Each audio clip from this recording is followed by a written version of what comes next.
thought you didn't need glasses.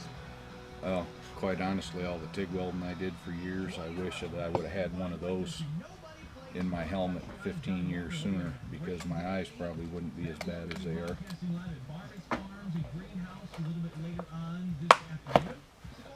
When you're TIG welding, there's so much detail that you have to pay attention to. It creates a lot of eye strain, especially when you do it 10-12 hours a day. And that thing right there makes it so much easier to see. I say if I had it do over again, I'd have had one of those in my helmet 20 years ago.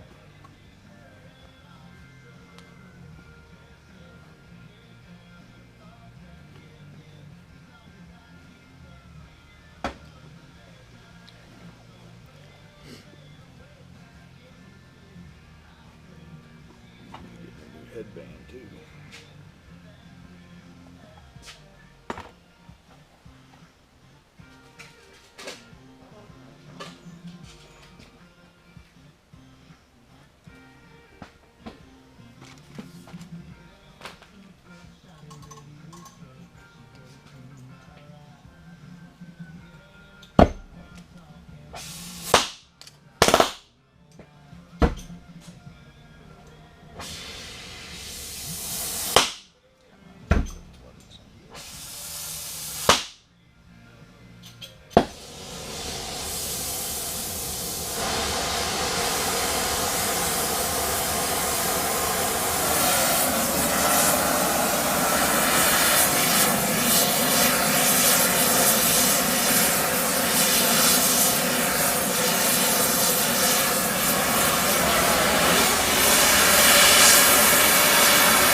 closeness.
Arms are done, kinda. And I say kinda because I didn't slap any paint on them. Because I'm gonna run them this fall. Make sure everything's gonna hold up. Make sure we don't have anything else to do to them. And then this winter I got a different set of rims I'm gonna get painted up, and I gotta find a different set of dual rims for it. When I do all that, I'll pull the arms off, have them blasted with the new rims. So I'm putting new rims on it when I put new tires on it. So I'll do that and paint the arms all in one shot. So they're all the same color green.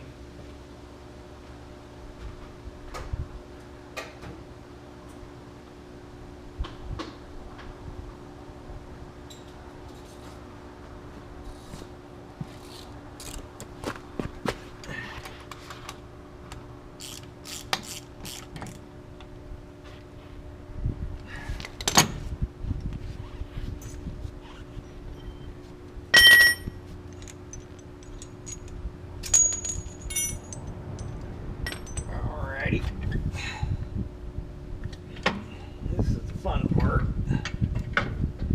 That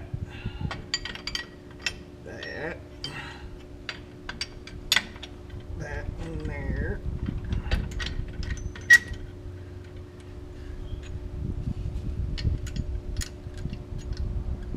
Shit. I'll put that in there the other way. Come on, Crick, get out of there.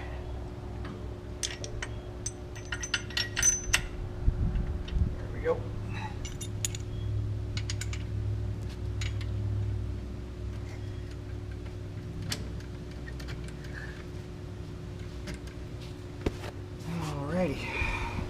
Alrighty, well, there's that project mostly done. Last thing I gotta do before I get to using it is I gotta get a new clasp for this side. So if you look at it, this one, especially if you look at it this way, is wider than this one. This one's the same width as the arm, and this one's actually wider. Never figure out why. I always just thought it was some sort of updated clasp they had for them. I didn't, because I didn't know these ones are kind of puny. Didn't know if they had a problem with them breaking or something when they got into these bigger tractors or what. When you throw a hitch ball on, let's grab one. Hitch ball, hitch ball, hitch ball. Think skinny. Need a bigger barn. There's nothing in there. Guess I'll just throw a set in there.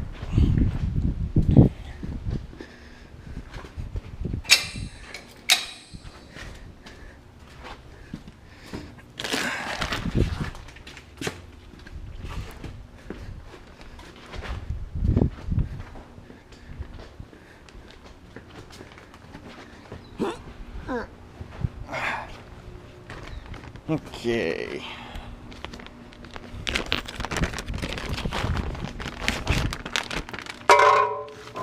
Now,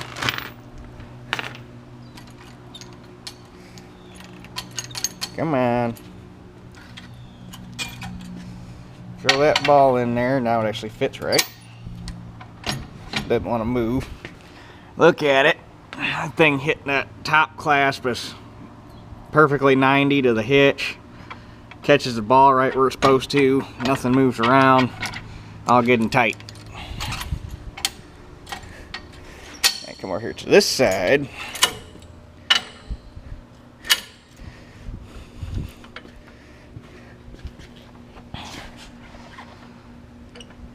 The clasp actually closes up all the way, and it's actually too far forward on the ball, so it lets it move around in there a little bit. I never thought much of it before, or I don't know why. That's actually a clasp for a category 3 hitch, where this is only category 2. I don't know why that didn't strike me before, but finally, now that we got them balls in there, because I mean before these hitch arms were so slopped out, you couldn't actually really tell. Now that we got the balls in there where they're supposed to be, it really stands out that this is the wrong clasp for this hitch arm. So that might be part of the reason why, because I can't remember if this was on this side or that side before. I didn't really pay attention when I took it apart, and I kind of wish I would have. Guess I could go back to the other video and see, because I know it showed it in there. But actually, now that I think about it, this one was on that side, and that one was on that side, and that side was the worst one. But when we got this tractor, the reason this clasp is on here to begin with, and the reason it's not painted, was because when I got this tractor, the one that was on this side, which is the one that this one replaced, because they flip-flopped them and put them back together for some reason, this clasp was all busted to hell, and this rod that the spring was on was all bent and screwed up, and so there wasn't any fix to it. So that's how come I ended up with this one, was I went down to the junkyard and got one off a parts tractor. So that might have been part of the reason why this side was in such bad shape to begin with, was because whatever screwed that clasp up also began to screw this up, and then running them cheap ass hitch balls just finally did it in. So get the right clasp on it, and this thing should be all good to go. And it'll really depend on how the weather does. If we can't run tomorrow, we can't run combine tomorrow, I may go down to the junkyard, since there isn't really a whole lot else to do around here. I'm pretty much caught up on everything needs to be caught up on. Or, since I'm on second shift now, and that junkyard's kind of half-ass, sort of kind of on the way to work, I can swing by there Monday and pick one up, and then head on into work, which actually wouldn't be a bad way to spend a Monday. So I guess I'll have to see how things go. Now, as far as these hitch balls go, And it sounds like there was a bunch of guys having the same problem as me, since there's at least a couple of you commented on that last video I put up that you were having trouble with cheap ass hitch balls. So I'm not going to do anything yet until I get the chance to beat the shit out of them myself and see how they hold up. So we'll see what happens this fall. That ripper will really put a test on them, if it actually dries up enough to run that ripper. I hope it does, so I got some ground that could really use it. But if there's any interest in it, and these things hold up the way I hope they'll hold up, and like I say, if any of you guys are interested in getting them, I might see about, because I mean, they were dirt cheap to have made. I know I could, to sell a full set of 3 like that, I'm pretty sure it'd be under 20 bucks to sell them, but I might see about getting a few more of these sets made up and selling them if there's any interest in them. Well, like I say, I want to beat the shit out of them first and see if they hold up, because I'm not going to sell anybody junk.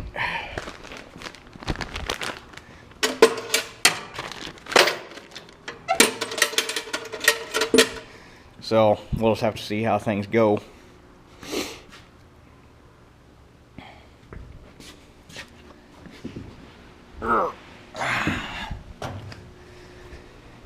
But hopefully that fixes the problem. It's way better than what it was. There's actually, I mean, before that was almost flat right there and flat right there, and now there's actually concave to it. So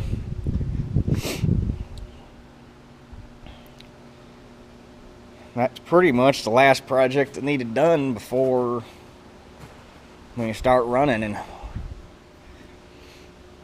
hopefully tomorrow we'll be able to start cutting beans, but all depends on what the weather does. This is some good drying weather, but a couple of them fields had a long ways to go, so